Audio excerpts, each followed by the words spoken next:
नमस्कार, मी वसुंधरा काशीकर. सकाळच्या बातम्यांमध्ये आपलं स्वागत. जगभरातल्या विविध क्षेत्रातल्या घडामोडी आम्ही IBN लोकमतच्या माध्यमातून तुमच्यापर्यंत पोहोचवणार आहोत. पण सुरुवातीला हेडलाईन्स पाहूया.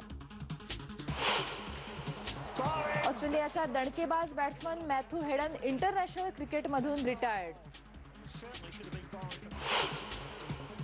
औरंगाबादमधल्या बेकायदेशीर केमिकल कंपन्यांमुळे लोकांचं आरोग्य धोक्यात, कामगारांनाही बसतोय फटका. मराठी माणसांना घरं मिळण्यासाठी शिवसेना मनसेचे दावे प्रतिदावे. नागपूरमधल्या मिहान कार्गो हबलाही बसला मंदीचा फटका. गुंतवणूक रखडल्यानं प्रकल्पाची गती मंदावली. आणि मालवणमधल्या मच्छीमारांना चोखळली वेगळी वाढ. सुरू केला स्वतःचा स्नॉर्कलिंग व्यवसाय. सरकारकडून मात्र अडवणूक.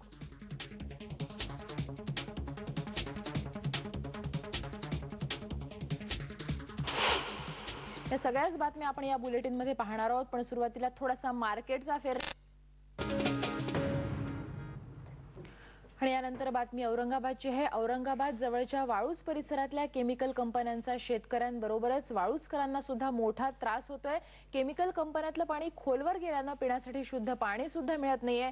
शिवाय वायू प्रदूषणामुळे आरोग्याचा मोठा प्रश्न निर्माण झालाय आणि त्यामुळे या कंपन्यांवर कारवाई करण्याच्या मागणीसाठी नागरिकांनी आता रस्त्यावर उतरायचं ठरवलंय. वाळूज परिसरातल्या नागरिकांना मिळणारं हे पिण्याचं पाणी. वाळूज महानगर परिसरात भरमसाठ वाढलेल्या केमिकल कंपन्यांचा हा परिणाम. केमिकल झोन नसतानाही नियम बाजूला ठेवून परवानगी दिल्यानं हा प्रश्न निर्माण झालाय. हिरवगार पाणी अंगाला वचके राहिले, गुथाडी राहिल्यात, लेकरं बेमार पडले. आता काय करा? आता एवढ्या वारी पोट भरायला आलो तर इथं बी आमची सोय नाही लेकरं बाळायची. आम्ही वैतागून राहिले. वाळूज महानगरात छोट्या मोठ्या अशा 2000पेक्षा जास्त कंपन्या आहेत. कंपन्यांमधले कामगार मोठ्या प्रमाणात बाहेरून येऊन स्थायिक झाले. आता प्रदूषणाच्या विळख्यामुळे त्यांच्यासमोर जगण्याचा प्रश्न निर्माण झालाय. माझ्या मुलीला दूषित पाण्यामुळे अंगावर पुळ्या उठायच्या, वचके यायचं.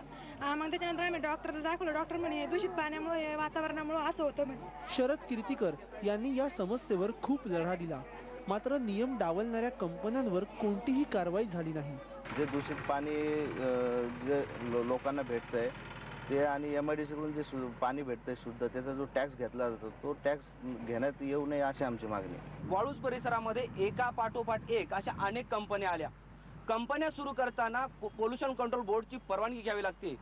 त्यावेळेस या सगळ्या कंपन्यांनी पोल्युशन कंट्रोल बोर्डच्या नियमाचं पालन केलं नाही. त्यामुळे त्याचा फटका या परिसरातील अनेक नागरिकांना बसलाय.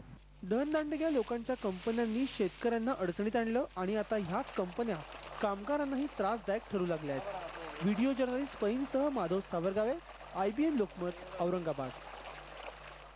रासायनिक कंपन्यांच्या होणाऱ्या प्रदूषणामुळे कसं नागरिकांचं आरोग्य धोक्यात आलं आपण बातमी बघितली. यानंतर आपण कोकणची बातमी बघूया.